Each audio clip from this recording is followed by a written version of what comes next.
President Trump is marking 6 months in his second term. So far, border crossings are at a historic low, and he signed the big, beautiful bill and its massive tax cuts into law. Around the globe, his tariff plan has brought in over $100 billion in revenue, and his administration has secured the release of American hostages and prisoners being held in places like Gaza, Russia, and Venezuela. Finally, his DOGE has saved Americans an estimated $190 billion.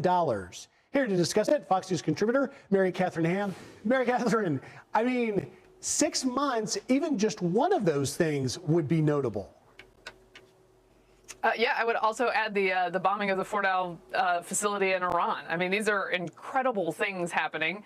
The One Big Beautiful Bill was passed by Congress with a small margin before a deadline. Like, they didn't actually have to extend those tax rates until December of this year, and they did it 6 months early, which is something that orders are very important. Getting men out of women's sports is a huge shift in how we were doing things, and I do want to commend him for the plastic straws. Bring them back, baby. Yeah, I tell you, when I was reading that news headline here, it's just that plastic straws fix everybody. But, you know, it also affects people at places like the gas prices. The gas prices, $3.14 per gallon, 10% decrease from last year. Retail sales increasing a little bit. Inflation still under 3%. International financial agreements, $2 trillion investment. President Trump talks about it all the time. And of course, the tariffs, $100 billion in duty collections. So say what you will about those tariffs, it's bringing in revenue. These are things that affect Americans' everyday lives.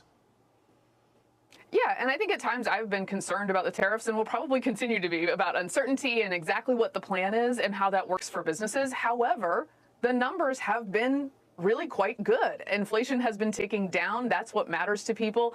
If they don't continue to see improvement, obviously that will matter in the coming year.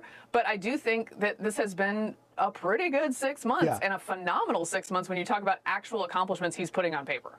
Okay, meanwhile, the Democrats, Mary Catherine Ham, are apparently leaderless. They don't have a message. They're endorsing a self-avowed socialist for mayor, Zohran Mamdani, here in New York. And the New York Times says that the DNC is going to do an audit. You see here the headline, the autopsy is described as avoiding the likeliest cause of death. In it, they write, the audit, which the committee is calling an after-action review, is expected to avoid the questions of whether former President Biden should have run for re-election in the first place, whether he should have exited the race earlier than he did, and whether former Vice President Kamala Harris was the right choice to replace him. According to the people briefed on the process so far, the article goes on to compare this to going to a steakhouse to do a review and reviewing the salad. What do you make of this?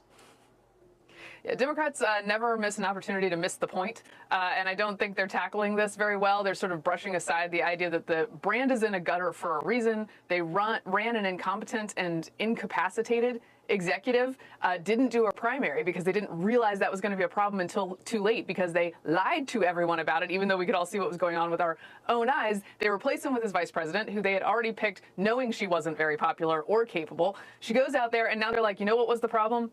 The PAC. Yeah. The PAC spent the wrong money in the wrong places. That wasn't the problem, guys. And if you're not tackling what the actual problem was, you're not going to actually fix it.